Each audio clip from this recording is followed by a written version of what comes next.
different than I would normally do it, because we're going to try to make it as practical as possible. And in the course of it, well, we're going to learn a little bit of Hebrew. It's not as difficult as you may think it is. But what we're going to do you notice the big word in Northern Ireland at the minute? What's one of the biggest words? Do you know I wasn't even thinking of that? I was thinking on wheat. Everything's wheat. You go into a restaurant, you want a wee menu, there's a wee table, there's a wee bill. Or the other big word. Do you notice? The amazing. We're just going to check your mic, Desi. You are. Yeah. The number of things that have become awesome. Do you ever listen to the news? If it's not awesome, it's incredible. And those seem to be the two big words. But you know, there are some things that are quite awesome and are really incredible. Do you notice how many muscles are there in the head of a caterpillar? Now I know I'd be looking to a very intelligent, experienced group of people, well-grounded. How many muscles are there in the head of a caterpillar? One. One. Plus 227 others. Because there's at least 228 muscles in the head of a caterpillar. Now, if you want a party stopper, the next time you're out for a social evening and you meet someone, what a wonderful way to introduce yourself. Do you know how many muscles there are in the head of a caterpillar? Let me tell you. Because that's when, well, there's a wonderfully interesting American writer called Annie Dillard. And she has a wonderful way. What she did, and in a way it's quite enviable, she took a full year and went away and lived up what was called Tinker's Creek in the Appalachian Mountains. And she writes even so very eloquently about watching just her goldfish and study. She writes a full page about the little blood vessels on the tail of the goldfish. Could you read that? A full page. But the thing you see about Annie is, she marvels. She marvels at life. She can look just at an insect and be amazed at it and look at its eyes. Listen to something she wrote, because we're going to talk about this. If you cultivate a healthy poverty and simplicity, so that finding a penny will literally make your day, then, since the world is in fact planted with pennies, you have, with your poverty, bought a lifetime of days. We're going to explore a little bit tonight about, I think, looking for and finding pennies. That sense of excitement that the lady here on the left spoke when, you know, the priest walking behind the pregnant lady, praying for the wonder of creation. This is something we're going to look at tonight that brings prayer into the very, very fabric of everyday life. And do you know who I want to employ to introduce us to this? It's a group of men, and I would be very surprised if you ever heard a good word said about them.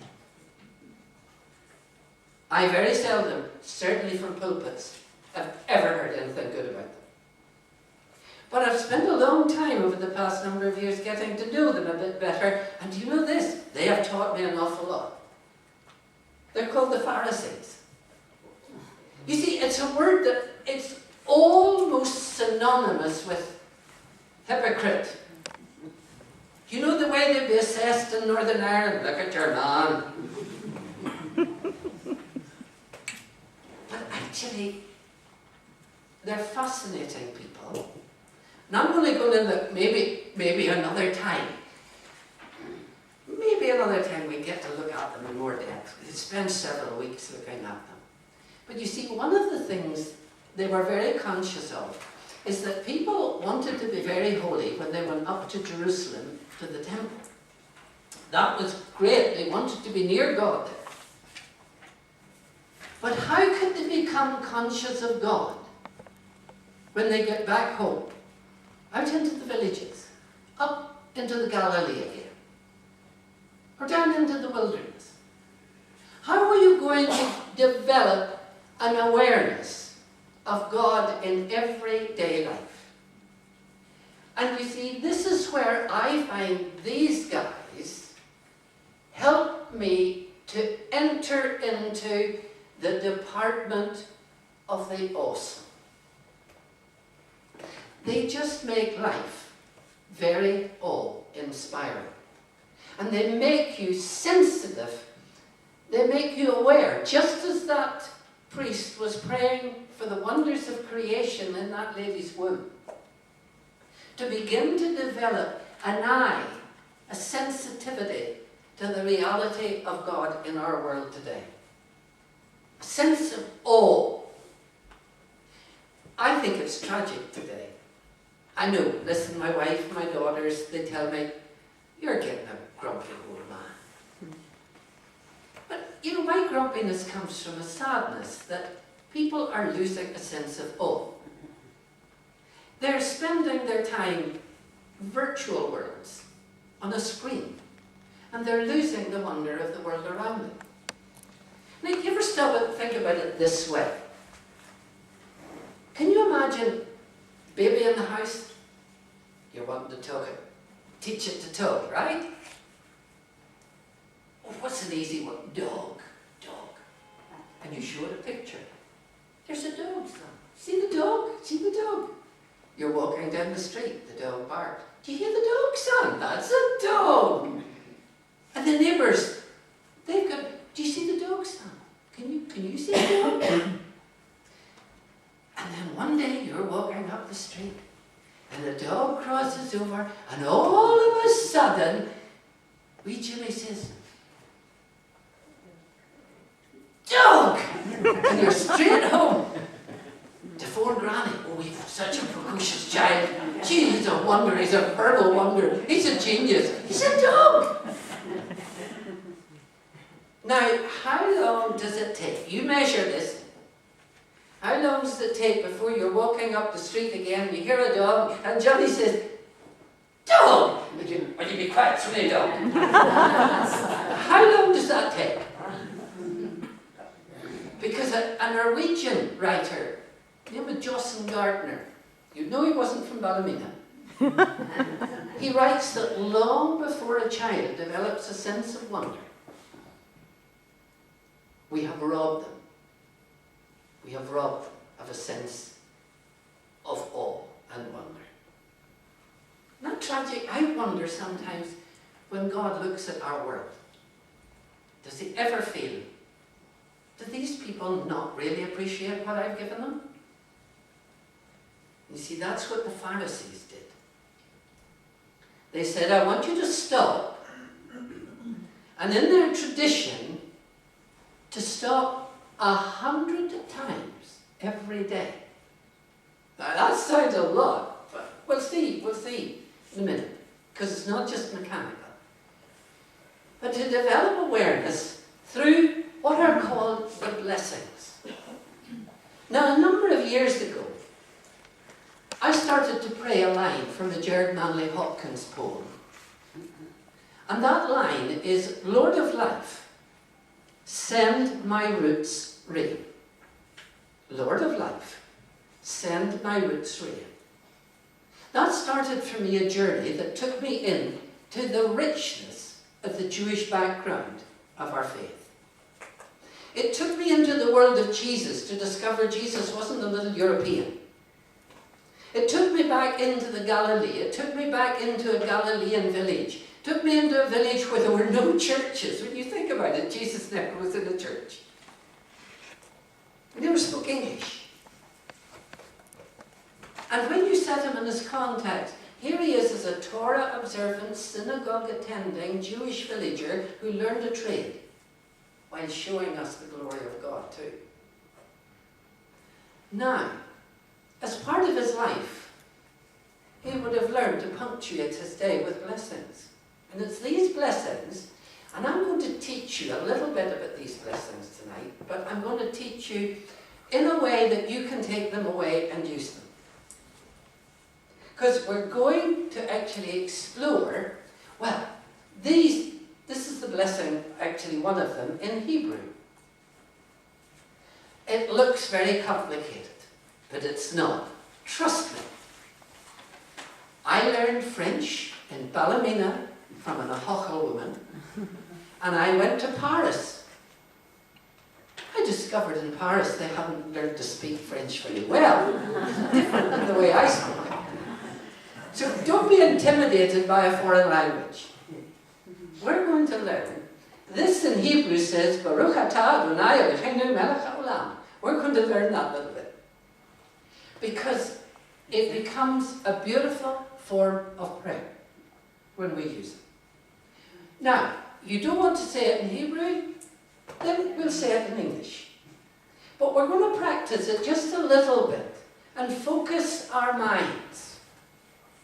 And because we're together, we don't have to worry about anybody embarrassing and anybody else being embarrassed. So if you don't want to say it in Hebrew, then say it in English. Because you see, this little phrase, Baruch atah, simply is, blessed are you.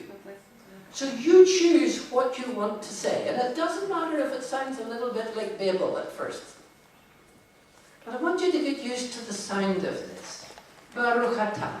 Baruch atah. Baruch atah. Baruch atah. Blessed are you.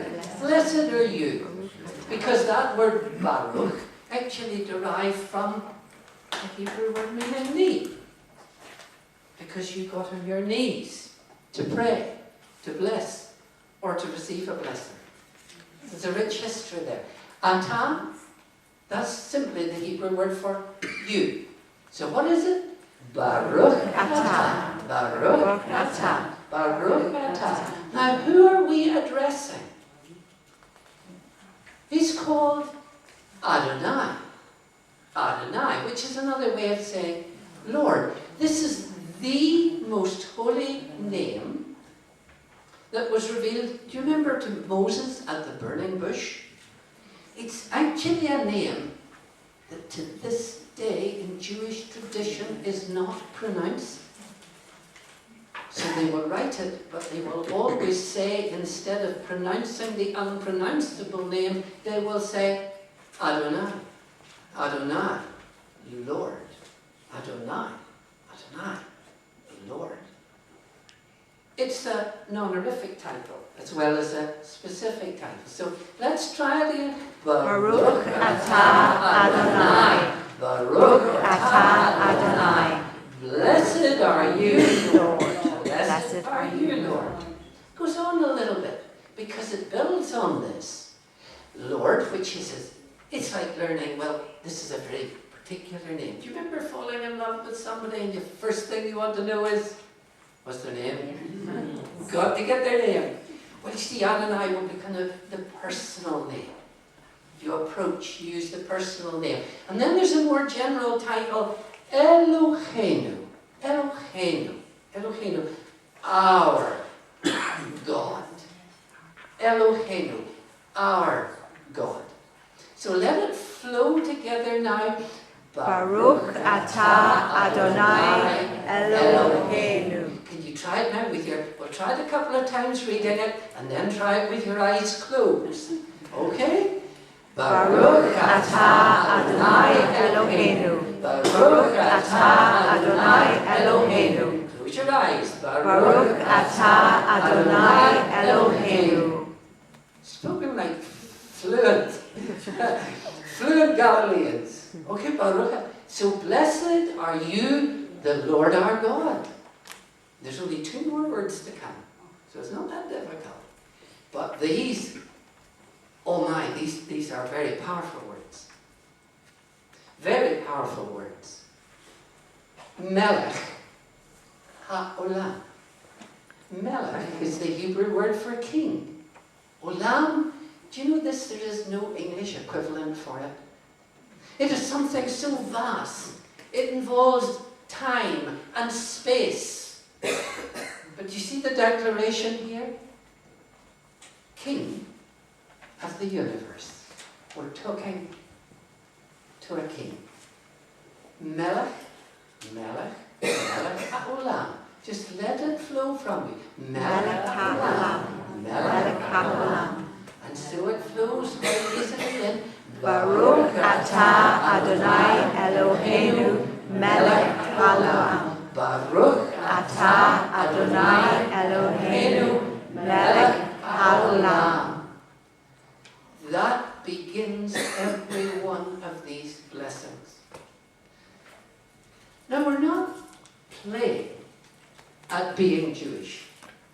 That's something that would trouble me greatly. I have good Jewish friends whom I respect too deeply.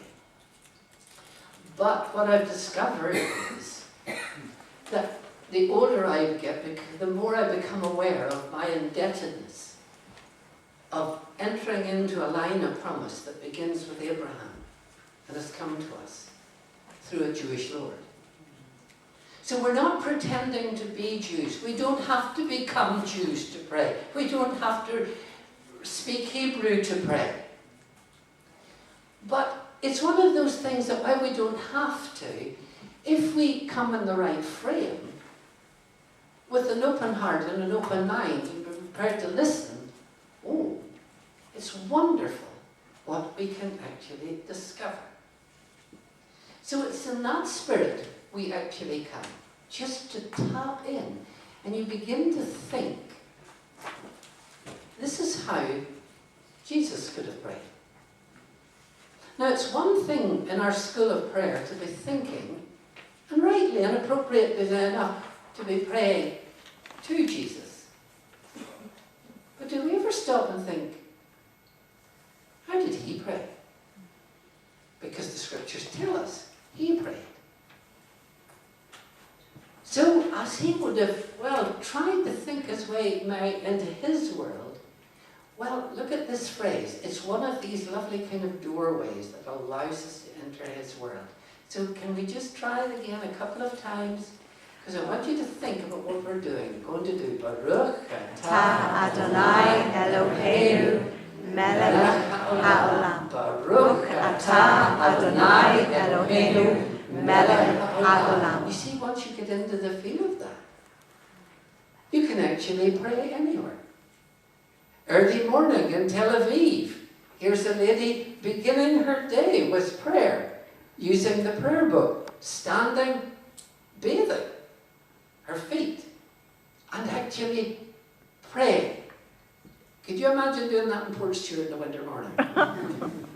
But this is a world that's saturated, you see, with prayer. And this idea, blessed are you, the Lord our God, King of the universe. Do you know, all of these prayers we're going to look at, they are rooted completely in Scripture. And they are absolutely marinated by the Psalms. I love to go, when I can, down to Rostrevor, to the Benedictine house. And there you immerse yourself in the Psalms. The older I get, the more I see the Psalter is a book that, virtually so much of the New Testament is unintelligible, apart from the Hebrew Bible. But look at the Psalms. Look at the prominence of the Psalms and how they are often used by the New Testament writers, by Paul, by the writer in Hebrews. They are used as the vehicles through which they interpret who Jesus is. So coming back to find one of the key figures in the Psalms is Melech HaOlam, King of the universe.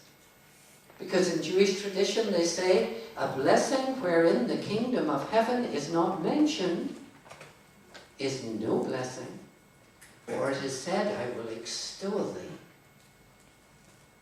my God, O King. So why are we doing all this?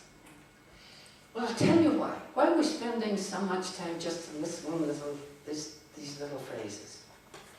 Well, it's to introduce you to something that's very, very important in the Hebrew mind, and that's the idea of intention,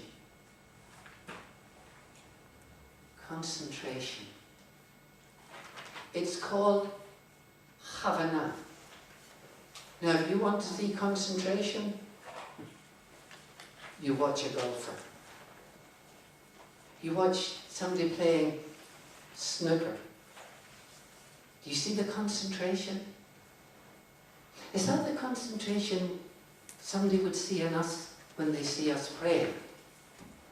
They're focused. They're concentrating. Their eyes on that little ball. Do you ever watch a good athlete? Look at the concentration on the face. Look at the bowler. Look at the concentration. If you ever get up the Somerton Road, many of you have ever been in the synagogue, so this will look familiar to you. It's a little bit of an older picture now. But you see, you're looking straight at what's called the Aron HaKodesh, the Ark, the Holy Ark, where they have the scrolls. Do you see the Hebrew writing just above it and to the left? Know before whom you stand. Know before whom you stand. You see, that's what that little part of the opening of these blessings establish. Know before whom you stand. Know before whom you actually pray. And this is rooted in all of the Psalms. Blessed be the Lord who daily bears us up, for God is our salvation. So what I want to do now for just a few minutes, allow you to reflect on this, because what we're going to do is just orient ourselves. Just imagine we're like little GPSs. Where are we going? The destination? It's God Himself. Know who we are standing before. So just take this phrase, and we'll develop it a little bit more in a minute, but just for a few minutes. You can do it out loud. You can do it quietly. Doesn't matter. But I suggest to you we just, not because it's a meaningless mantra, but it's a powerful, repetitive little phrase. Do it in English, or do it in Hebrew. Doesn't matter. But focus your mind. Who am I standing before? Who have I met in the pages of the Bible? A creator. A faithful promise keeper. A warrior. A mother hen. A lover. A bridegroom. I am who I am. Think of who God is Himself. God, as one Jewish writer has written a little book, God, according to God, not according to the theologians, know before whom I stand. Just let's focus our minds for a minute or two and use that simple phrase. Baruch atah Adonai Eloheinu, melech ha'olam,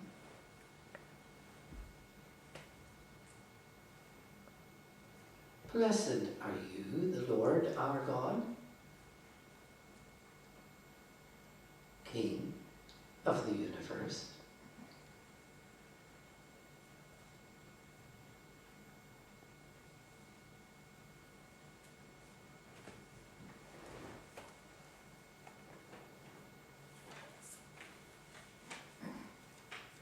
And as we focus on him, maybe just could some call out some of the pictures of God that we have, especially in the Old Testament, just to focus our mind on this one who is King.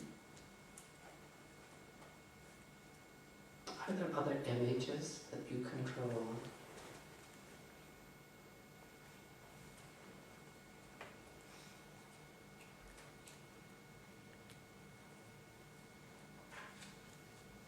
Bread coming from heaven. The provider, Jehovah Jireh. Indeed.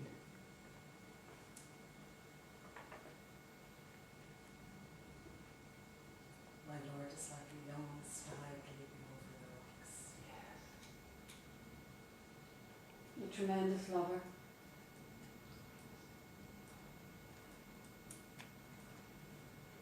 Father.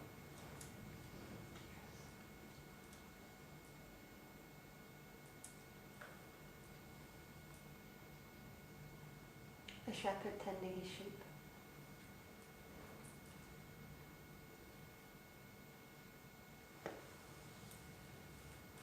The one who knows pain.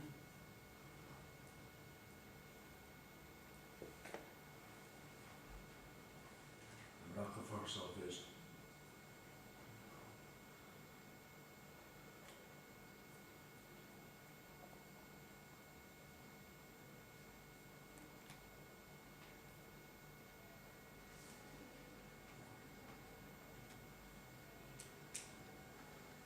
Lord, it's a little bit like looking at a kaleidoscope. We can see you from so many different angles. So we want to orient our minds towards you. It's as if you're a great gravitational pull. Draw us to yourself this evening.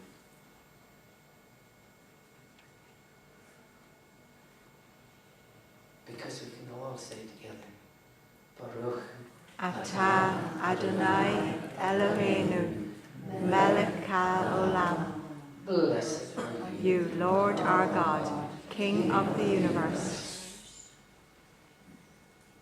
Now we're not going to get technical, but we're going to look a little bit at the structure of how this prayer works. Because that is the standard introductory part to these blessings. That never changes. Never changes. Now we're talking in the Jewish world. I'm not suggesting to you we go and necessarily have to use this particular form, but we'll use it to at least get familiar with it. This is actually called, this part of the prayer has a technical name. It's called Shem, which is name, Malkut. It is the name and the kingdom. So that's technically the name and the sovereignty. That's just the part of the prayer. Now, what happens after this is that there is a variable statement. That little introductory part never, ever changes. There's indications in the Gospel Jesus would have blessed in this way. Because remember, now it depends on what version or translation you use. But a lot of people are very familiar. Jesus took bread and Gave thanks. very good. A lot of people said, and he blessed. Because in certain translations it says, and he blessed it. But there's no it in the original. In the original it simply says, he took bread and he blessed. And who would he have blessed? His Father. He would have blessed the Almighty. He wouldn't have blessed the actual food. He would have blessed him who gave that food. So there's indications at times that he would have been, well, he functioned very much as a Jewish man. What you discover now, when you get to the second bit, Now, as I say, I hated English parsing. I hated English grammar. I loved English literature, but grammar, oh, it's so boring. But obviously, you don't have to be a literary genius to know, blessed are you. Well, that's second person singular. You're addressing somebody. You. But now, you see, in the second part, well, it's a wee bit like this. You change gears.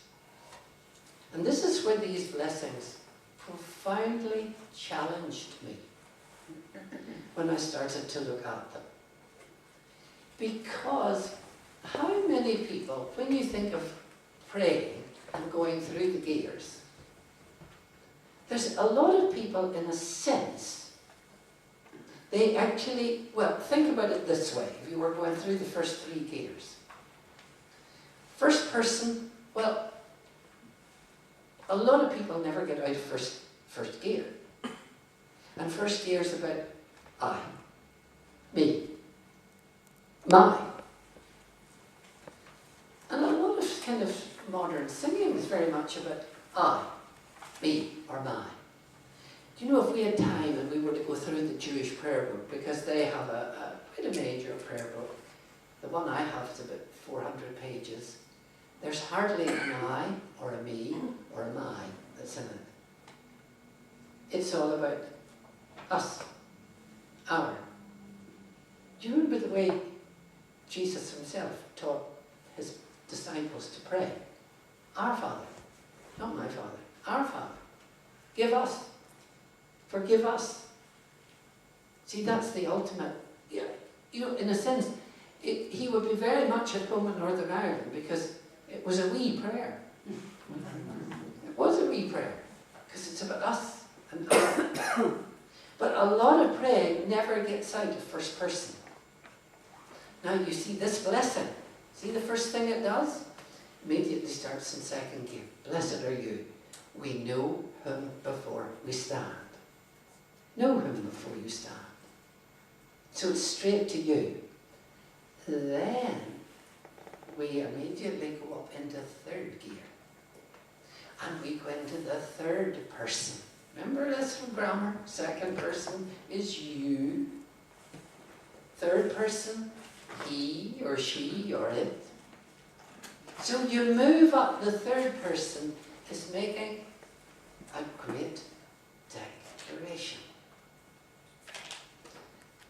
And that's what this variable part of these blessings does. It moves into this idea of, yes, I know who I'm standing before, and now, do you know, I'm going to make a declaration. I'm going to say something about what you're doing. And I'm going to declare it in such a way that it's as if the world will know. So you move, you see, into this third gear. Blessed are you, because, well, he is the creator. He is the one who has done all things. And that story about praying for the child in the womb leads us wonderfully into this. Because these are blessings which punctuate the day. If you've tasted food, now to be very aware of this, you shall eat and be full, and you shall bless the Lord your God. This is something that would come, I think, quite naturally. God has fed us. We want to say, thank you for the food. That's something we're very grateful for. So that comes quite naturally. You see the way it's based in Deuteronomy chapter 8. But then, what about the remainder of the day? Because throughout the day, these blessings are responses to everything you encounter. And they really do cover absolutely everything. Every one of them will begin the same way. you see the wonders of nature around you. Baruch atah Adonai Eloheinu melech haolam. Blessed are you, the Lord our God, King of the universe. And look, the work of creation around me. I stand simply in awe. Just a moment to stop. You don't have to be down on your knees. You don't have to call a committee for a prayer meeting. Just momentarily, you punctuate your day with that moment of awareness that God is with me, that God is here. I can see His wonder. Goodness, in our own land, can we see the truth of Psalm 19, that all the glory of God is so evident. He's speaking to us in a voice we can all see and wonder. But you declare, you get to the seaside. Blessed are you, the Lord our God, King of the universe. And I said, don't worry if you get mixed up. But it's not hard to remember who you're talking to and the fact He's King. King of the universe. Melech haolam. Many Jewish prayers, they begin, our Father, our King. This is something that our Father is approachable, our King, He is sovereign. You stand before the sea. Blessed are you, the Lord our God, King of the universe, who made the great sea. And you stand in awe and in wonder. Blessed are you, the Lord our God, when you see the beauty of creation around you. Have we sometimes to be kind of rebuked ourselves and stop and say, am I really seeing? Am I stopping to give thanks? To kind of marinate my day and my life with an awareness of God. It can be done so very simply. You just pass a flower. And momentarily, you look at that flower. Blessed are you, our Lord, our God, King of the universe, who creates the fragrance in the trees. Now you see, on one level, if you'd say 100 blessings a day, oh, how that could be very boring, that could be very mechanical. And you're thinking, oh, it's 8:15. I've only done 83 today. I have to do another 17. That's not the spirit of these blessings. I'd say to you, yes, there's a rabbinic tradition about 100. But I think some days, maybe you'll remember a dozen. Other days, it'll be a couple of hundred. It's this sensitivity we're developing. Just to an awareness of God's rule, of God's reign all around us. We're not getting overly technical about it. This is something, you see, that's within the reach and the power of every single one of us. Blessed are you, the Lord our God. I can smell those flowers, and I'm still profoundly grateful. I can walk past the market. It's maybe not so often here because we're so health and safety conscious. You don't get spices laid out. But certainly if you go to the Middle East and you come down in through the souk and you're just overwhelmed and you stop and you bless God. The fragrances. You're coming down and no, well, it wouldn't be past Subway because it smells the same everywhere in the world. But a lovely restaurant where you get, I was going to say you smell bacon, but the Orthodox Jews wouldn't be rejoicing over that. But you get the simplicity. Citrus fruits. And you bless God, who places a good aroma into the fruits. Beginning to get the message? It's not rocket science. It's not beyond this. And yes, there is a wonderful blessing There's a lot of wee prods. Haven't discovered this one yet. There's a lot of wee tight boys in Northern Ireland haven't discovered this one. No, that's been cynical. But actually, wine is a blessing. Who has provided the fruit of the vine. So I want you to take, just for a minute or two, and just quietly, now you can do it out loud, or you can do it quietly. But let's just see how many of our own blessings we can come up with. It's good if you can speak them out. But maybe a blessing for something. I tell you one I always appreciate. And it's happened to me several times on the West Link. I've been coming down the West Link and I've maybe been having a bad day. And it's wet. And you know what the roads, what the West Link is like, busy traffic. And you're just been downright grumpy. And you look up and you see, just stretching over Belfast, the most wonderful rainbow. And there is a blessing for a rainbow. Blessed are you, the Lord our God, King of the universe, who has created the rainbow and remembers to keep his promises. Now you and I are having a bad day. Is that a lovely reminder? He's put a bow in the sky. He's put a post-it up there to say, I'm still keeping my promises. We had that prayer for the child.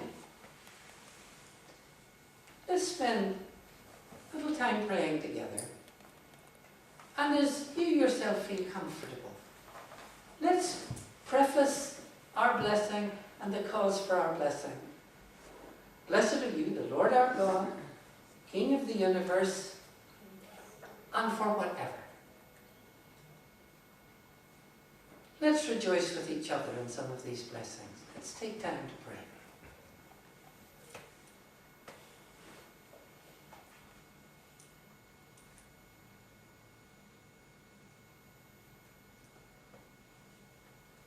Blessed are you, Lord our God, King of the universe, who creates friendships. Amen.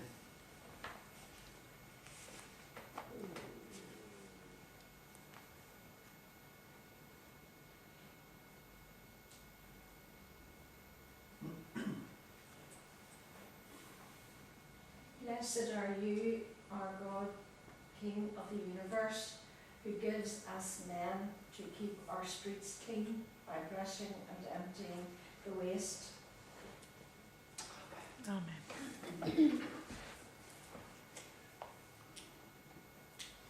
Blessed are you, Lord our God, King of the universe, for the dry and warm home I go home to. Amen.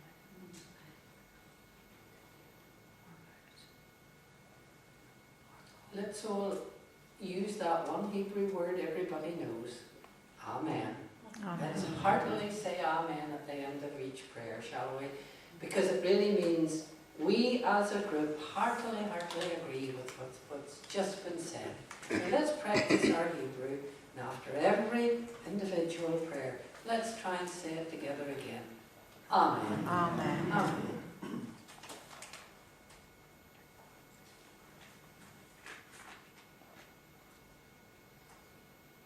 Blessed are you, Lord our God, King of the universe, who does not hold our sin against us.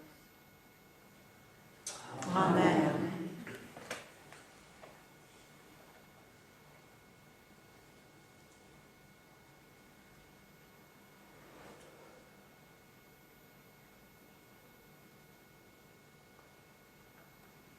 Blessed are you, Lord our God, King of the universe, who creates our parents. Amen. Blessed are you, Lord our God, King of the universe, who has carved me on the palm of his hand. Amen. Amen. Blessed are you, Lord, our God, King of the universe, who shows us how to love. Amen. Blessed are you, Lord our God, King of the universe, who who gave us your Son, Jesus Christ. Amen.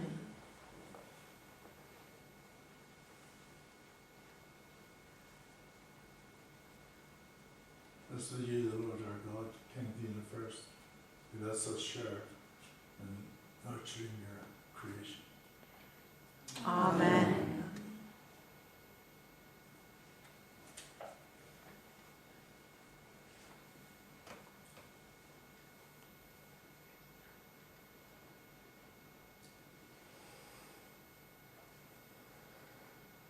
Blessed are you, Lord our God, King of the universe, who creates laughter. Amen.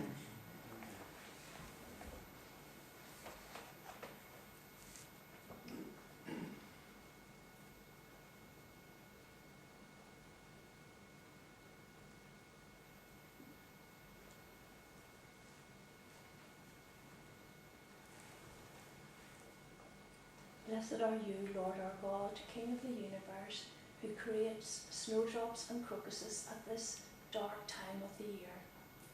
Amen.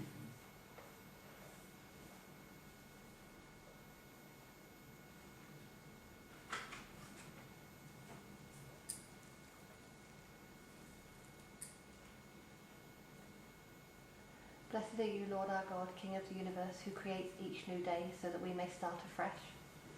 Amen. Blessed are you, Lord our God, King of the universe, who carried the cross for us in love. Amen.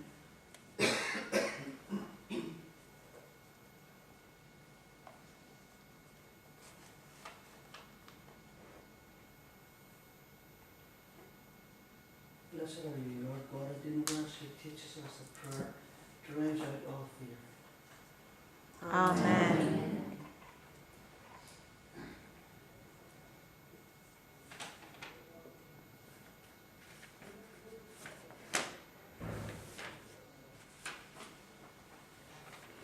Blessed are you, Lord our God, King of the universe, who creates all life. Amen. Blessed be you, Lord God of the universe, who has created fathers and mothers. Amen.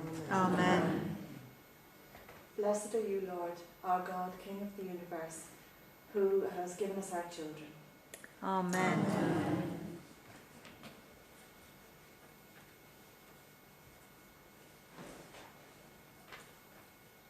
Blessed are you, Lord our God, King of the universe, who has given us our grandchildren. Amen. Blessed are you, Lord, our God, King of the universe, who gave us the capacity to learn every day and become better. Amen.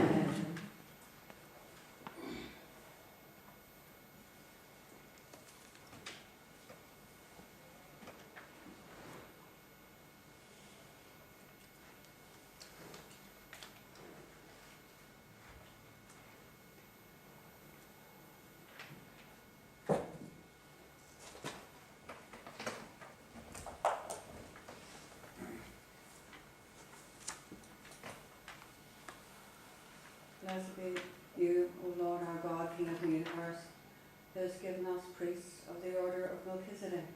Amen. Blessed are you, Lord our God, King of the universe, who gave us the examples of our parents and families in how to be kind and servant of others. Amen. Blessed are you, Lord, our God, King of the universe, who gathers us together for communion worship. Amen.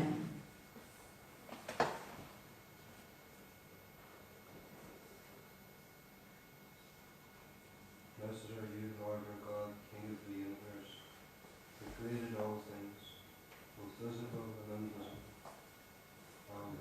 Amen. Amen.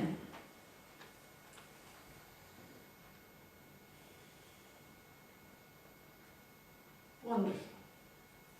Now, when you get your minds working in that way, and you're going to be walking down the Falls Road tomorrow, you see that rainbow, Baruch Dad when I were in. And the man beside you will say, "You've gone mad." No, it's good to respond for the good things.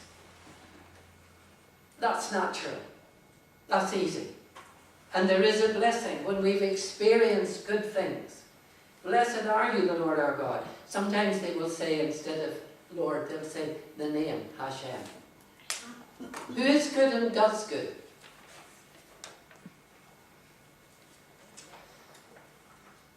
But what happens when the bad things happen? Is there a blessing for that? And actually there is. One of the things I have grown to really profoundly respect in Jewish tradition is the honesty and the freedom to be real. To face realities. They don't deal with in cliches, in platitudes. So yes, there is a blessing. To thank God for all the good things. But when you've just heard bad news, when you've heard that rocks you to the very core of your being, there is also a blessing. Obviously it demands a discipline, because it's probably the last thing you feel like doing. Blessing God when I'm experiencing this. But there is a blessing.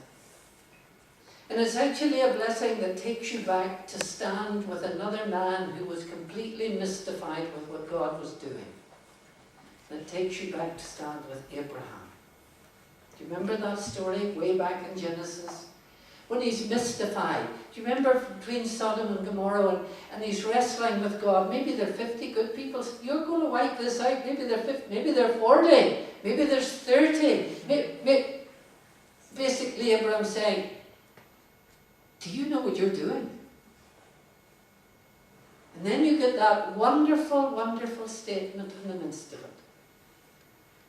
The judge of all the earth, shall he not do right? And here we are, at times I'm standing before him totally mystified, totally overwhelmed. I'm thinking back to, see how this ties in with what you were looking at last week, the mysteries.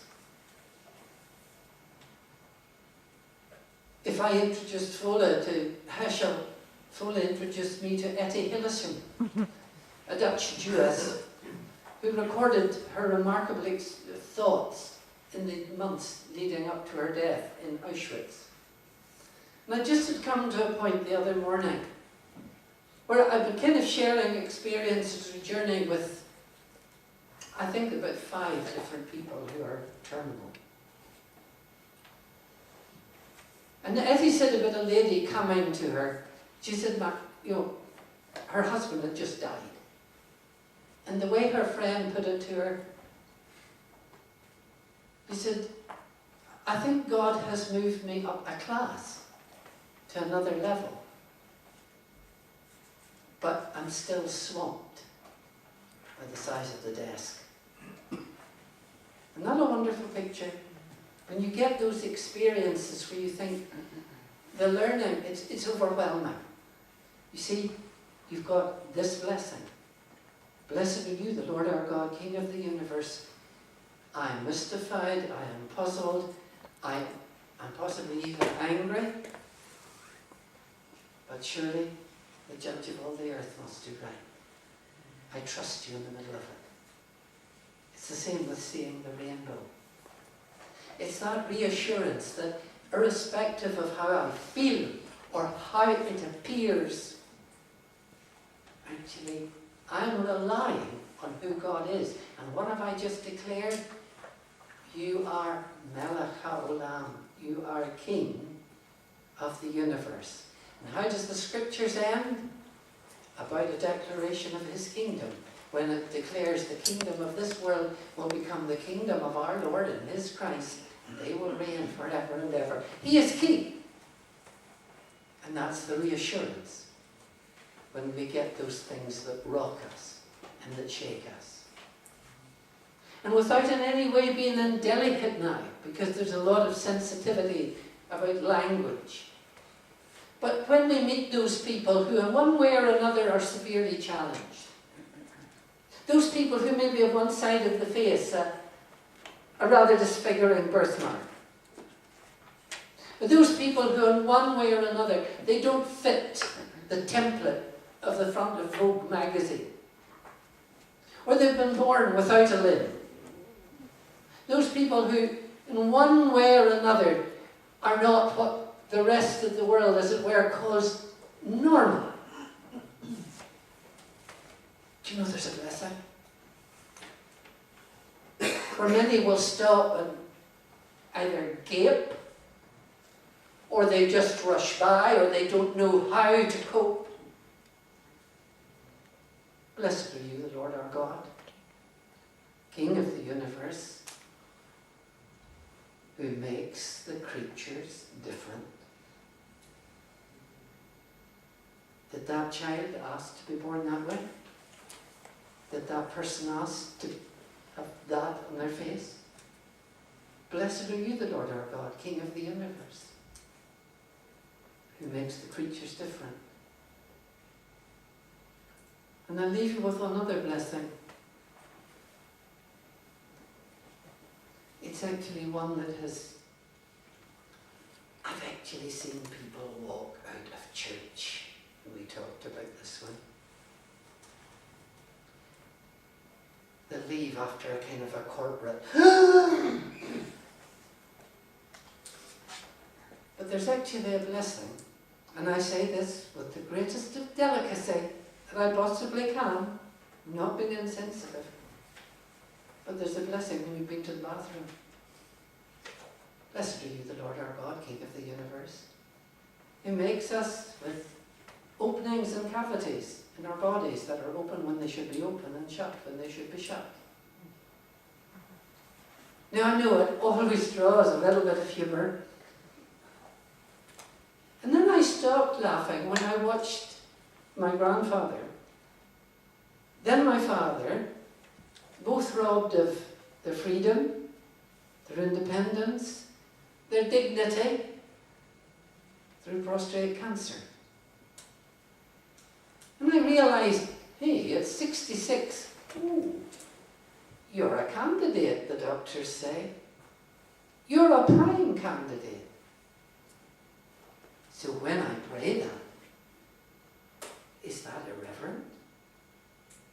Or is it a simply acknowledgement, Lord, do you know every breath I draw, every function of my body, it's a gift from you. Is that arrogant? Is that being indelicate? No, it's declaring Melech HaOlam. I'm but the subject. He's but the king. So you see, you can bring every one of these blessings right in the very fabric of everyday life. There is not a situation in which God cannot express his kingship. So that's why, well, we've gone ahead a little bit of ourselves now, just to consciously make a list of all the things we want to be thankful for. Maybe we wouldn't be shouting about some of them, but we can declare, blessed are you, the Lord our God. You are King of the universe. We bring that into, well, can I put it this way? To quote Jean Kelly, we can go out and be people who sing in the rain. But it's not the R-A-I-N, it's the R-E-G, R-E-I-G, to sing in the rain of God. And we've got now the theme tune. We can sing it in Hebrew. What is it? Baruch atah Adonai Eloheinu melech haolam. Baruch atah Adonai Eloheinu melech haolam. Blessed are you, the Lord our God, King of the universe. And today, I'm just thankful for And isn't gratitude a wonderful attitude to live life with? I remember my mother, it was one of the first words she taught me. Always say thank you. This is a wonderful way to say to our Father. Thank you. Thank you. You've been very patient. Very fast and responsive. Any thoughts or any questions?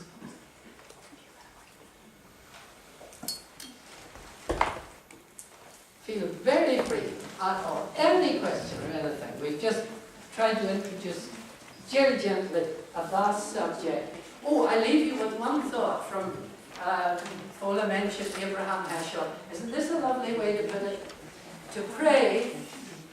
Think of what we're doing every day, every time we make a blessing. To pray means to bring God back into the world, to establish his kingship. For a second, please. Not a wonderful idea.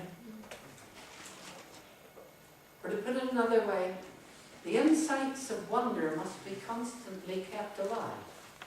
If there's a need for daily wonder, there's a need for daily worship.